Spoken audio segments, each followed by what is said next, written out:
Hey, Shabbat Shalom to everybody keeping the Sabbath today according to the only calendar of the Most High, Genesis 1:14. Today is the 15th day of the 10th biblical month, and I just want to come back and do another Sabbath, early morning Sabbath edification, and just give some a breakdown of Matthew chapter 12 in reference to the Sabbath. So I'll get started at Matthew chapter 12 and verse 1, and it says, "At that time Yahushua went on the Sabbath day through the corn, and his disciples were hungered and began to pluck the ears of corn and to eat." Verse 2, "But when the Pharisees saw it, they said unto him, Behold, thy disciples do that which is not lawful to do upon the Sabbath day." So the Pharisees is accusing Hamashiach and his disciples for doing that which is not lawful on the Sabbath day, because they saw them plucking the corn when they was going through the field on the Sabbath day. So Hamashiach always took the disciples straight back to the law to let them know what was really going on, right? So when he said that they couldn't pluck the corn on the Sabbath day, let me get the precept to show that according to the law, it was lawful for what they were doing. So Deuteronomy 23, I'll pick it up at verse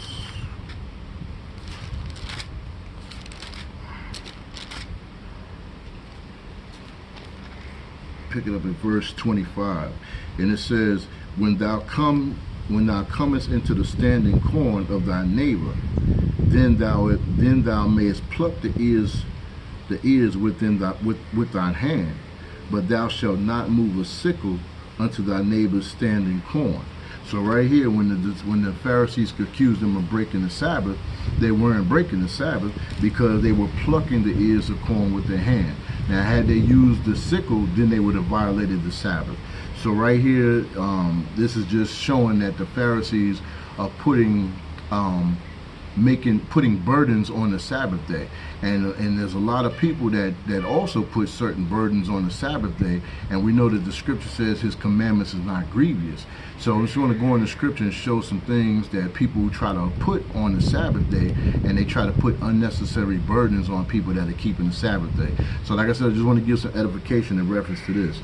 So I'm going to pick it back up at verse 3.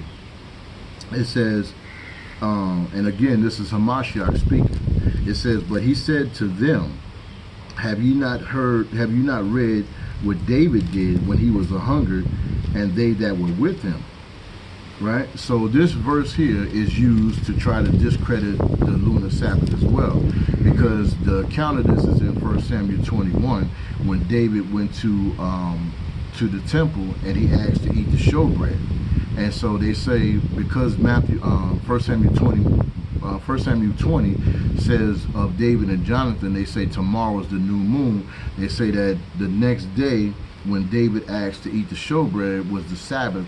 So the lunar Sabbath can't be according to the luminaries, because 3 days later he ate the showbread because it was the Sabbath. And that's absolutely false doctrine. The day that David ate the showbread was not the Sabbath, and I want to just show that real quick. And let me go to that account, 1 Samuel 21, and just read that real quick, and then I'll give the understanding for that and show that when David ate that showbread, it had nothing to do with the Sabbath. And this is 1 Samuel chapter 21, and start at verse 1. It says, "Then came David to Nob to Ahimelech the priest." So Ahimelech the priest, he was a Levite, right? "And Ahimelech was afraid at the meeting of David, and said unto him, Why art thou alone, and no man with thee? And David said unto Ahimelech the priest, The king hath commanded me a business, and hath said unto me, Let no man know anything of the business whereabout I send thee, and what I have commanded thee, and have appointed my servant to such and such a place. Now therefore, what is under thy hand, give me 5 loaves of bread in my hand, or what is present." So David is hungry, so he's saying, give me the showbread. He said, you got the showbread right there, give me some showbread, I'm hungry. Me and the guys that's with me, we've been traveling, I'm hungry, right? So this is the priest's response to him. "And the priest answered David and said unto him, There is no common bread under mine hand, but the hallowed bread, if thy young men have kept themselves at least from women. So the priest answers him. He said, I don't have no regular bread. I only have showbread. But he gives David gives David a stipulation. He asks him a question: have ye kept themselves at least from women? So David's response was in verse 5 says, and David answered the priest and said unto him, of a truth, women have been kept from us for about 3 days since I came out, and the vessels of the young men are holy, and the bread is in manner common, yea, though it were sanctified for this day in the vessel. Right? So the priest asked him if he kept himself from women. So David's response was there had been at least 3 days, because we know when we have sexual intercourse with our wives, then we are unclean until the evening. So David is reassuring the priest that reassuring the priest that they haven't been with women for at least 3 days. So the priest's response to David is this, verse 6. So the priest gave him hallowed bread, for there was no bread there but the shewbread that was taken from before Yahuwah to put hot bread in the day that it was taken away. So because of this, of David eating the showbread, it's taught that he ate the showbread, and that was the Sabbath, because the bread is taken up every Sabbath day, which is absolutely correct. But you have to understand the rest of the scriptures that go along with that in reference to the showbread as well, because the scripture says precept must be upon precept, precept upon precept, precept upon precept, line upon line, line upon line, here a little, there a little, right? So we'll go in and show, get an understanding of why the priest asked David those questions in reference to the showbread. So I'm gonna pick it up in Leviticus 24 rather. And Leviticus 24, I'm going to start at verse 5. And this is in reference to the showbread. And it says, and thou shalt take fine flour and bake 12 loaves, and bake 12 cakes thereof. 2/10 deal shall be in 1 cake. So he's giving them the instructions of how to bake the shewbread. And thou shalt set them in 2 rows, 6 on a row, upon the pure table before Yahuwah. So there's a specific table that the showbread is on as well, right? So this is saying, verse 7, and thou shalt put pure frankincense upon each row, that it may be on the bread for a memorial, even an offering made by fire unto Yahuwah. Every Sabbath he shall set it in order before Yahuwah continually, being taken from the children of Israel by an everlasting covenant. So because of that verse there where it says it's taken up every Sabbath, they say that David ate the showbread on the Sabbath day. But like I said, you have to go into the scriptures and get the full understanding of the showbread. So verse 9 says, and it shall be Aaron and his sons, and they shall eat it in the holy place, for it is most holy unto him, an offering of Yahuwah made by fire, a perpetual statute. So this is saying that when it comes to the showbread, only the Levites were supposed to eat of the showbread, and that's why the priest asked David and told David in 1 Samuel 21 that he didn't have any common bread. The only bread he had was the showbread. But he gave David that stipulation that if he was not with women, then it puts him in a position of being holy. Just like when we received the law in Mount Sinai, the Most High told Moses to sanctify the people. He said, wash your clothes and don't go at your wives, and he's coming down the 3rd day. So it put them in a position to be in the presence of the Most High. So this is why the priest told David that asked David that question about them being with women. And like I said, the scripture says that David reassured him and said it's been at least 3 days. But we see right here in reference to the shewbread that there's a specific table that the bread goes on, and also it's shown right here that the only ones that's supposed to eat the bread was the priests, right? So let me get another precept, Numbers 4 and verse, well, let me get 2 Corinthians 4 and verse 2. 2 2 Corinthians 4 and verse 2. And it says, behold, I build a house in the name of Yahuwah my Allure, to dedicate it to him, and to burn before him sweet incense for the continual showbread, for the burnt offerings, mornings and evenings on the Sabbaths, and on the new moons, and on the solemn feast of Yahuwah our Allure. This is an ordinance forever to Israel. So we see right here, it says a continual showbread, right? So when you use the word continual means forming a sequence in which the same action or event is repeated frequently. So it says of the showbread, it's a continual showbread. So this is something that's done repeatedly and frequently, right? This is what this is saying. And just as a side note, to make another point with this scripture, it says mornings and evenings on the Sabbaths and on the new moons. So right here, this is telling you that there's a morning, meaning the 12 hours of light called day, and an evening, meaning the 12 hours of darkness called night, just as Genesis 1 and 5 says. So a complete biblical day is a 24-hour period. You have 12 hours of light, 12 hours of darkness. This is what this is saying. So this is in reference to the showbread and the offerings, right? So another precept as far as the showbread is concerned, Numbers 4 and verse 7. Numbers 4 verse 7. It says, and upon the table of showbread they shall spread a cloth of blue, and put thereon the dishes and the spoons and the bowls and covers to cover withal, and the continuous showbread shall be thereupon. So there, like I said, there's a specific table that the showbread goes on, and again it's referencing the showbread and saying it's a continual showbread, meaning something that's an action or event that's repeated frequently. This is what this is saying, right?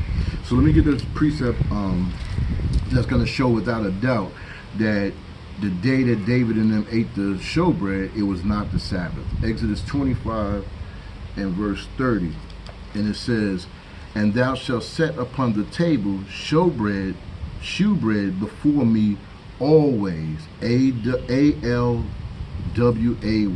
always. And the definition for that is meaning at all times. So the shewbread is always present on the table in the temple. So the day that David and his guys got to the temple, it does not mean and does not say that that day was a Sabbath day.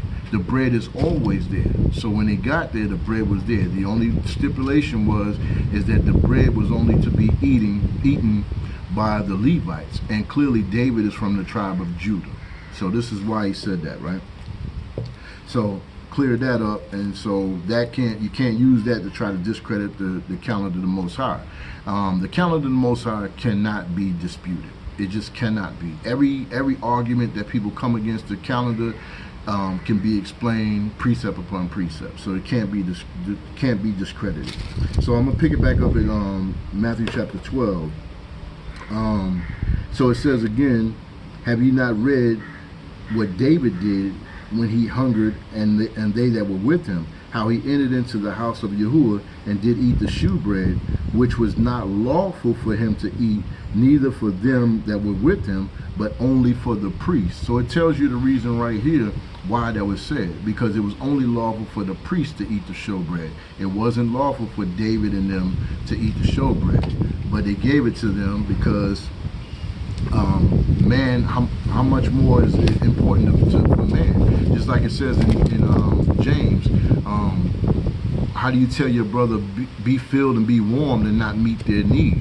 So the priest met their need. He just required them that they would be in a position of being holy, and they were, because they hadn't been with their wives for at least 3 days. So that clears up that right there.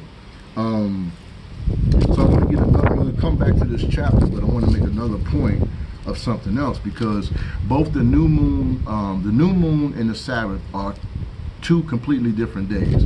The new moon is not a Sabbath day. The new moon is a worship day. The thing that the new moon and the Sabbath has in common is that both are non-commerce days, right?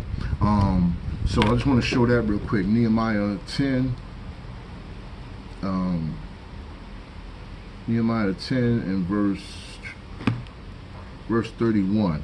It says, if the people of the land bring ware or any victuals on the Sabbath the Sabbath day to sell, that we would not buy it on them on the Sabbath or on the holy day, and that we would leave the 7th year and the exaction for every debt. So this is Nehemiah, and they're setting a decree because they just came out of a 70-year captivity, the Babylonian captivity.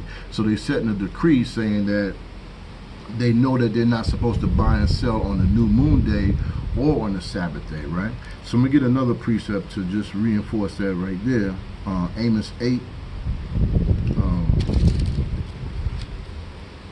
Amos 8 and verse 5. It says, saying, when will the new moon be gone, that we may sell corn, and the Sabbath? So you see, again, it's separating the new moon day from the Sabbath day, but it's saying, when will the new moon as well as the Sabbath be gone, that they may sell, right? That we may set forth wheat, making the ephah small and the shekel great, and falsifying the balances by deceit. Verse 6, that we may buy the poor for silver and the needy for a pair of shoes, yea, to sell the refuse of wheat. So clearly, both New Moon Day as well as the Sabbath Day are both non-commerce days. But that's the only thing that the New Moon Day and the Sabbath Day have in common. But like I said, anywhere you see the New Moon and the Sabbath written, it's separate days. They're not the same day. A Sabbath Day is not a New Moon Day, and a New Moon Day is not a Sabbath Day, right? So I want to make another point in reference to the Sabbath, Exodus 35. Because I'm just trying to give some Sabbath morning edification and just clear up some stuff. Maybe we thought one thing at one time, and I did as well. So we're just going into the scriptures and just clarifying some things. So Exodus 35, and I'll pick it up at verse 1.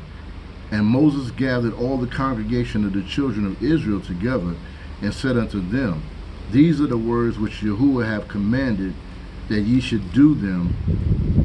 So it says, verse 2, 6 days shall work be done, but the 7th day ye shall be holy, have a holy day, a Sabbath rest to Yahuwah.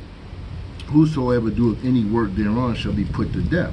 So it's telling you that the Sabbath is a holy day and no work must be done. So this is another distinction between the new moon as well, because on the new moon day you see clearly in scripture where Moses and them were setting up the temple, the tabernacle and everything on the new moon day. So you can work on the Sabbath on the new moon day, but both the new moon and the Sabbath are both non-commerce days, right? So verse 3, it says, ye shall kindle no fire throughout your habitation upon the Sabbath day. So this scripture here, when it says kindle, the definition for kindle is meaning to set something on fire, to light, to combust, to spark, or to rouse, or to spark a flame. So when it says you shall kindle no fire throughout your habitation upon the Sabbath day, that's because there's no cooking on the Sabbath day. And so another thing with the Sabbath day always requires a prep day. The 6th day is always the prep day for the Sabbath day. When you go into Exodus 16, it's telling you to bake what you bake and boil what you boil, and that which remaineth up, let it be kept into the morning. So the Sabbath always requires a 6th day, which is a prep day. So another side note too, that would absolutely discredit anybody that teaches a double Sabbath, because you cannot have a Sabbath today, like today is a Sabbath. You can't have today be a Sabbath and then tomorrow be another Sabbath. That's not in scripture. It has to be 6 work days before every Sabbath. So and you don't see a prep day for a new moon day. New moon day you can cook on that day, because kindling the fire only refers to the Sabbath day. And then there's another thing, like I said, people put unnecessary burdens on people on the Sabbath day, and they'll say that you can't eat warm food. Well, nowhere in scripture does it say that you can't eat warm food. The scripture tells us, as far as the Sabbath is concerned, that we need to cook and prepare our food on the 6th day. And it says, that which remaineth up be kept until the morning, meaning the Sabbath. And also it tells you right there that the Sabbath starts at the morning, at the rising of the sun. So when people teach that you can't eat warm food on the Sabbath, that's not scripture. That's against scripture. And matter of fact, let me get a precept for that. Romans 4 and 15. And it's a little windy out here, blowing my pages all over, so it's kind of hard for me to grab everything the way I really want to. Romans 4 and 15, it says, because the law worketh wrath, for where there is no law, there is no transgression. So there's no law in scripture that says that we cannot eat warm food on the Sabbath. Now, if you're going to warm food for the Sabbath, as long as you don't kindle a fire, and kindle again means to set a fire, like people have gas stoves, or to light, or to combust, or to spark. So for example, the stove that I have here has 6 eyes on it. I have 4 gas eyes and 2 electric eyes. So when my wife makes something for the Sabbath, we heat our food up on the electric eye. Or you may have a toaster oven, or some people have microwaves, or some people have crock pots. Those are ways or forms of being able to heat up your food without breaking the commandment. Because if the food has been cooked from a raw state to being cooked totally, and all you're doing is warming the food up, that is not breaking the commandment. There's no stipulation against that. So when people do that, they're putting unnecessary burdens on people. And the scriptures clearly said that his yoke is easy and his burden is light. So I just wanted to make a point of that. And so also, what I see as far as the Sabbath is concerned, I see a lot of people lighting the menorahs, and a lot of people are lighting incense and the frankincense and all that while they're teaching on what they say is the Sabbath day. And both of those things are a violation as according to the scriptures is concerned. So I just want to show that as well. But I'm going to go back to Matthew chapter 12, because I said I was going to make a point of that. And so this is the point I wanted to make in reference to that, the kindling of the fire, because it says habitation, and habitation is your dwelling place wherever you live, right? So Matthew chapter 12, let me see where I'm at, 32 minutes, I need to hurry up on this. Matthew chapter 12, and I'll pick it up at verse 5, and it says, or have you not read in the law how that on the Sabbath days the priests in the temple profane the Sabbath and are blameless? So this is a mashach. He's telling the Pharisees, have you not heard how that the disciples, how the Levites profane the Sabbath and are blameless? Profane means to defile it, right? So he's saying there's something that they're doing, that they're defiling the Sabbath, but they're blameless, right? So like I said, he always took them back to the law. So we have to understand, we have modern day Pharisees as well, and they'll put these unnecessary stipulations on us, and we have to be able to take them back to the law and let them know that what they're saying is not according to the law. So let me get the law on this. It's Leviticus 6. Leviticus 6, and I'm gonna pick it up at verse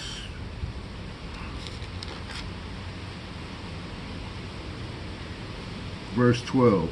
It says, and the fire upon the altar shall be burning in it, and it shall not be put out, and the priest shall burn wood on it every morning, and lay the burnt offerings in order upon it. The burnt offerings or the oblations, right?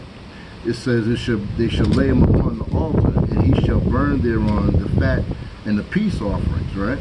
Verse 13, it says the fire shall ever be burning upon the altar, and it shall never go out.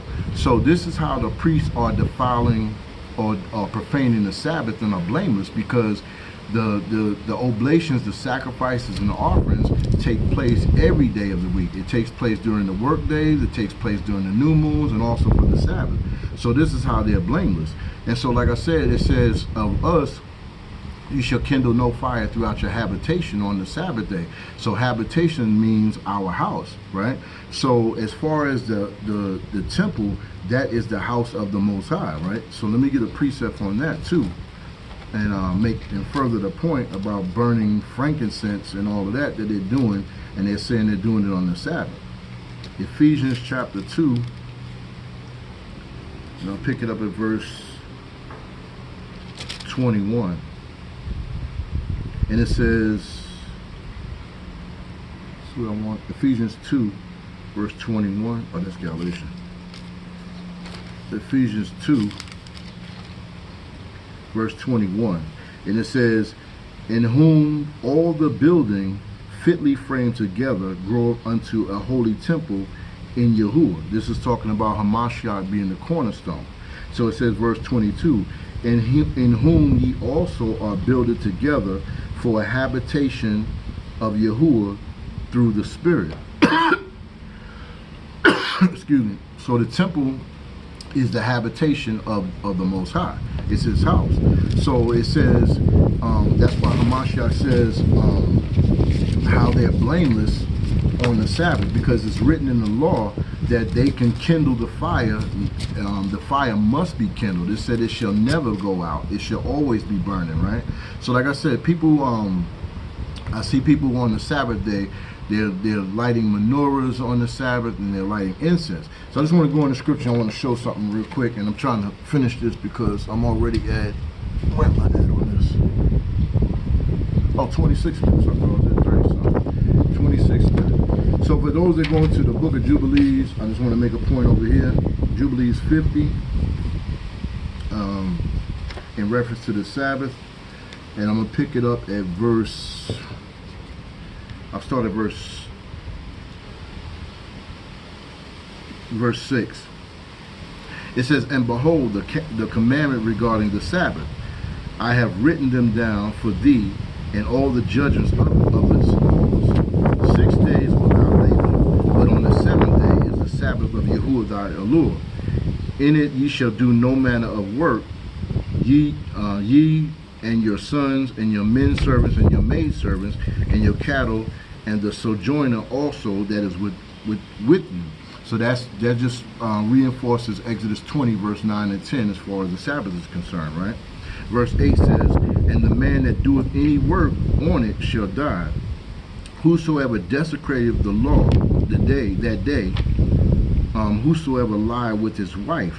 So right here on the Sabbath days, that's a time to abstain from being with our wives, because we are unclean until the even. So that's another reason why the priest asked David, had they been with women, because he knew if you sleep with your wife, that puts you in a position where you're unclean. So David confirms that the men hadn't been with their wives for at least 3 days.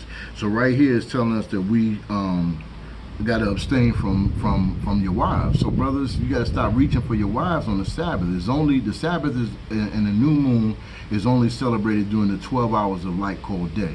So as far as the Sabbath is concerned, you gotta hold off until sunset when you're reaching for your wife.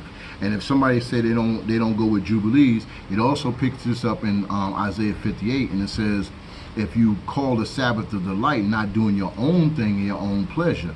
So sexual intercourse with your wife would be your own pleasure. So that's just to reinforce Jubilees. So verse 9, to finish verse 8, whosoever lieth with his wife, or whosoever say they will do something on it, that he will set out on a journey thereof in regard to buying or selling. So there's no buying or selling, like we said, of the new moon as well as the Sabbath day. It says, which he had not prepared for himself on the 6th day. So again, the Sabbath day must have a prep day. You have to have 6 work days before every Sabbath, every biblical Sabbath.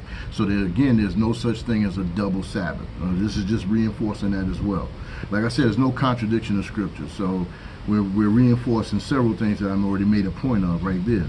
So verse 9 says, you shall do no work whatsoever on the Sabbath day, save, meaning except that which ye have prepared for yourself on the 6th day. 6th day, 2 omers, bake what you bake, see what you see that will remain up, let it be kept until the morning. This is what this is talking about, right? Verse 10 says, for great is the honor which Yahuwah have given Israel, that they may eat and Shalom. I had to pick it up. I ran out of space there. But picking it back up, verse 10, it says, Jubilees 50, verse 10. It says, for great is the honor which Yahuwah have given Israel, that he should eat and drink and be satisfied this festival day. Talking about the Sabbath day. And it says, the rest, and they should rest upon from all their labor which belongeth to the labor of the children of men, save burning frankincense. The word save means accept, right? And bringing oblations or sacrifices before Yahuwah for the days of the Sabbath. So the sacrifices and oblations is done in the temple, which is the habitation of the Most High.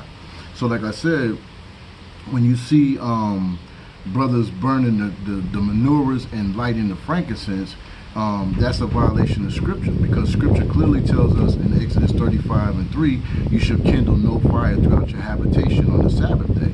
So even right here, verse 10 makes it clear that where the burning of the frankincense takes place, it says, this work alone shall be done on the Sabbath day in the sanctuary of Yahuwah your Elohim, that you may atone for Israel with sacrifices continually day by day for a memorial well pleasing before Yahuwah, that you may receive them always from day to day according to thou hast commanded. So all of the sacrifices took place in the temple by the Levites. And so it says right here that they can burn the frankincense in the habitation, which is the temple of the Most High. So when that law, that takes us right back to that law in Leviticus 6, and it says the fire shall ever be burning, it shall never go out. So this is why Hamashiach says again in Matthew chapter 12,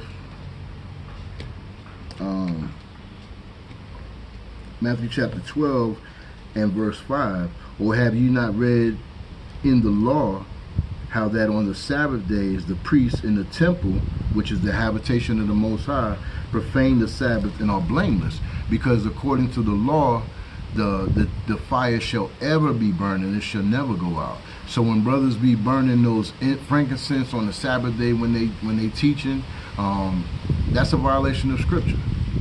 That's a violation, clearly a violation of Scripture. It says we shall kindle no fire throughout our habitation on the Sabbath day, right? So I'm going to close on that note, but I just want to make this point. Like I said, today is the well, I got another scripture, Numbers 28, 9 and 10. I just thought about that one. Numbers 28, 9 and 10. Let me get this one real quick. Numbers 28, 9 and 10. And it reads, and on the Sabbath day, 2 lambs of the first year without spot, and 10 deal of flour for peace offering, mingled with oil, and a drink offering thereof. This is the burnt offering or the oblation of every Sabbath, besides the continual burnt offering and his drink offering. So that's just reinforcing there that the oblations, the sacrifices, the offerings take place in the temple, which the service of the temple was given to the Levites according to Numbers chapter 18. So when brothers is burning the menorah and frankincense, that's clearly a violation of Scripture. So like I said in closing, today is the second Sabbath of the biblical month, which is the 15th day. And I just want to go into Scripture real quick. Enoch chapter 77. Enoch chapter 77, 15. And it says, and the second Sabbath of every biblical month is always the full moon. It says in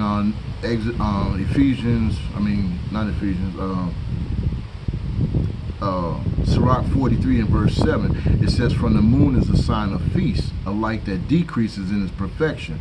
And we know that the perfection of the moon is the full moon. So when it comes to the full moon, it says of that in Enoch 77 verse 15, it says, it becomes precisely completed or full on the day when the sun descends in the west and the moon ascends at night from the east. So every day both the sun and the moon rises in the east and sets in the west. This is what this is saying. The moon then shines all night until the sun rises before it, when the moon disappears and turns of the sun. So as the sun rose this morning here in Africa, that's the sun rising in the east. And as it descends or sets in the west for me, it will be the west for me, it will be the east for you guys in the States. So as the sun rises in the east for y'all, that'll be the rising of the sun, or the starting point of the Sabbath day. So before the sun completely sets in the west for me, the moon will be rising in the east. And this is why the scripture says there will be no darkness, because before the sun sets completely in the west, the moon will be coming up, signifying that it's the 15th day of every biblical month. But this is the 10th biblical month. So I just wanted to read that real quick. And like the scripture says, from the moon is a sign of feast. And so the moon, Psalms 89:37 says the moon is a faithful witness in the Shamayim. So as we look up this evening, she's going to confirm that today, during the 12 hours of light called day, was in fact the Sabbath. And as it says in Ezekiel 46 and verse 3, that the gate shall not be shut until the evening. The evening simply means sunset.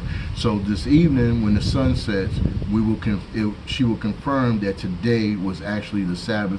And we'll look up, and every Sabbath of the 15th day of every biblical month, the confirmation that you're keeping it correctly is that when you look up, you should be under a full moon. Just as with the first day of Feast of Unleavened Bread in the first month, the Feast of Tabernacles in the 7th month, both of those are confirmed with being under a full moon.